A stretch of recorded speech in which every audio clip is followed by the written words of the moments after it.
Assalamualaikum warahmatullahi wabarakatuh.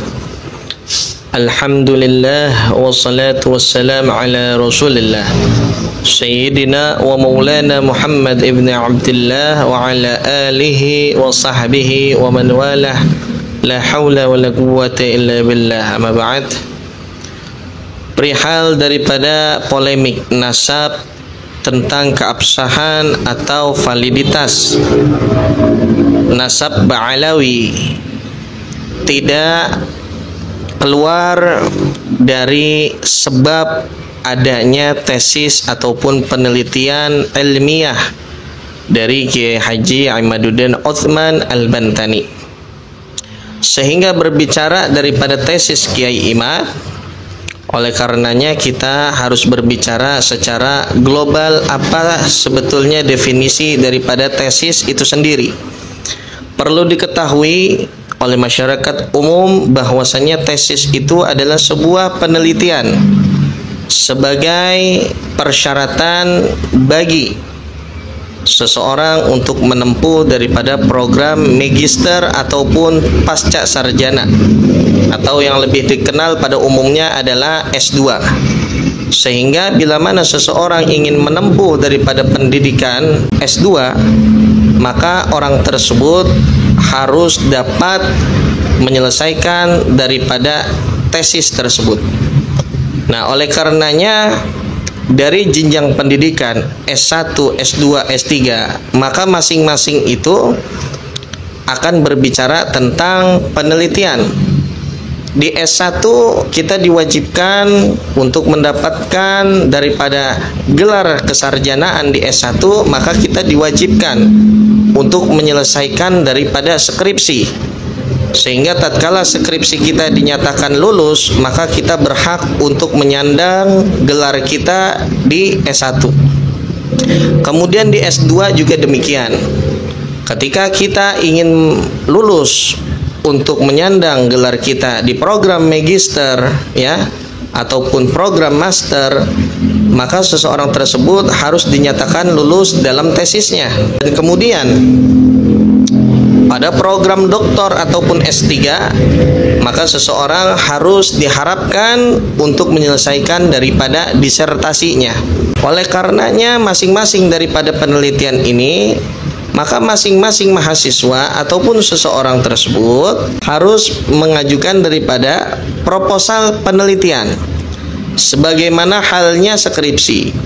Maka mahasiswa ataupun mahasiswi wajib untuk mengajukan proposal skripsi, yang mana proposal skripsi tersebut biasanya hanya terkait pembahasan pada bab 1, sehingga nantinya ketika seseorang melakukan penelitian di bab 1 tersebut ya, tentang tujuan penelitian, rumusan masalah, metode penelitian, itu ada di bab 1 ya, maka si pembimbing daripada skripsi ya akan meng-ACC apakah proposal penelitian ataupun skripsi ini layak untuk dinaikkan menjadi bab 2, sehingga nantinya pada kesimpulan dan juga penutup dan sempurna daripada skripsi itu maka layak untuk diuji.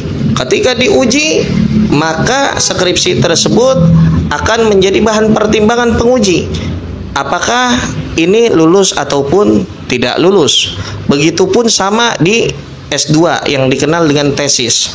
Maka mahasiswa ataupun mahasiswi di program magister ataupun pasca sarjana, apapun daripada fakultasnya, apapun daripada jurusannya, apapun daripada disiplin ilmunya, maka wajib dia untuk mengajukan daripada proposal tesis, yang mana ini berkaitan dengan bab 1 di dalam tesis tersebut.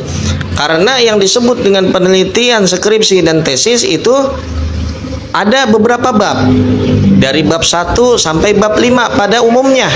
Nah, oleh karenanya di dalam proposal penelitian tesis di bab 1 pun demikian, ada tujuan penelitian, rumusan masalah, metode penelitian. Sehingga oleh karenanya nantinya ketika penelitian tesis tersebut sudah sempurna sampai kepada penutup ya, maka akan disidangkan tesis tersebut oleh siapa? Oleh para penguji. Nah, oleh karenanya berkaitan dengan tesis Kiai Imaduddin Utsman Al-Bantani, maka kita harus pertanyakan di mana beliau itu menempuh daripada program pendidikan S2-nya, ya. Kemudian bagaimana tentang perkembangan daripada tesisnya? Apakah tesis tersebut sudah diuji atau belum? Sebab bila mana penelitian tesis belum diuji, ya, dan belum dinyatakan lulus, maka itu belum dikatakan tesis.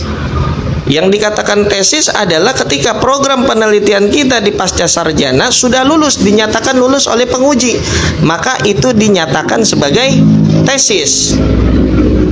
Nah, oleh karenanya di sini harus jelas di mana kita bisa melihat daripada tesis tersebut, karena yang disebut dengan penelitian itu sifatnya adalah harus transparan, yang mana tujuannya adalah untuk mencerdaskan daripada bangsa.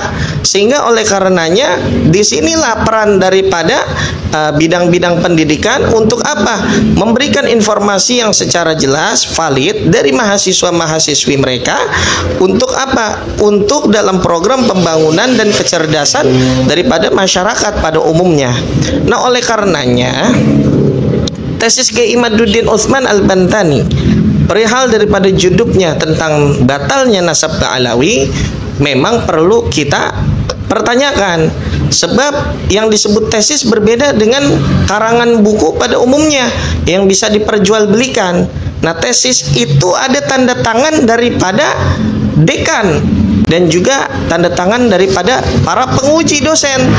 Oleh karenanya biasanya itu dari kampus-kampus tertentu akan disebarluaskan dalam bentuk PDF agar khalayak umum itu dapat membacanya. Nah, itulah yang disebut dengan tesis. Oleh karenanya kita pertanyakan di mana kita dapat mengakses daripada tesis Kiai Imaduddin Utsman Al-Bantani. Nah, perihal daripada polemik nasab ini, ketika itu hanya menjadi penelitian tesis, maka bagaimana? Karena ini adalah tujuannya, sasarannya adalah masyarakat Indonesia. Tahap penelitian yang baik itu, yang bagus itu, bukan hanya berhenti di penelitian dinyatakan lulus ataupun bukan hanya sekedar tesis, melainkan tesis itu bisa dipertimbangkan, dibahas oleh badan-badan legislatif agar nantinya tesis tersebut bisa menjadi terobosan hukum. Bila mana batalnya nasab Ba'alawi sebagaimana penelitian daripada Kiai Imaduddin Utsman Al-Bantani ini bisa menjadi bahan pertimbangan hukum yang akan dibuat daripada produk hukumnya berupa undang-undang, ya, tentang siapa saja yang berhak untuk menyandang daripada gelar keturunan Rasulullah dan yang wajib diyakini dia keturunan Rasulullah, harusnya tesis Kiai Imaduddin Utsman Al-Bantani itu menjadi pertimbangan daripada orang-orang yang duduk di legislatif di sana, sehingga nantinya ada proses eksekusi daripada adanya undang-undang, ya. Ada apa tentunya? Tentunya ada sanksi hukum, tentunya ada pasal-pasal yang berkaitan tentang apa? Tentang nasab keturunan Rasulullah Shallallahu Alaihi Wasallam. Jadi alangkah baiknya tesis ini bukan hanya diwacanakan sebagai bahan ceramah, bukan hanya diwacanakan sebagai bahan materi di seminar-seminar, namun tesis ini alangkah baiknya dijadikan, ya, dijadikan sebagai terobosan hukum. Nah, oleh karenanya bagaimana nanti kita lihat perkembangan daripada tesis ini, di mana kita dapat mengakses daripada tesisnya Kiai Imad, ya. Kemudian bila mana itu kita dapatkan daripada tesis tersebut, apakah hanya cukup berhenti pada penelitian tesis atau nantinya akan berkembang, ya, akan berkembang sehingga menjadi terobosan hukum ataupun undang-undang. Nah, yang sangat membanggakan nantinya, khususnya bagi penulis sendiri, ini sangat manfaat ketika tesis tersebut dijadikan bahan rujukan sebagai peraturan ya terobosan hukum yang baru. Apalagi kita sangat mengapresiasi ada pasal-pasal yang berkaitan tentang nasab keturunan Rasulullah Shallallahu Alaihi Wasallam, karena kita yakin betul Rasulullah Shallallahu Alaihi Wasallam adalah manusia yang agung. Apapun yang melekat kepada Rasulullah maka akan ikut menjadi mulia atau menjadi agung. Itu saja dari saya. Hadza minni wallahul muwaffiq ila aqwamit thoriq. Wassalamualaikum warahmatullahi wabarakatuh.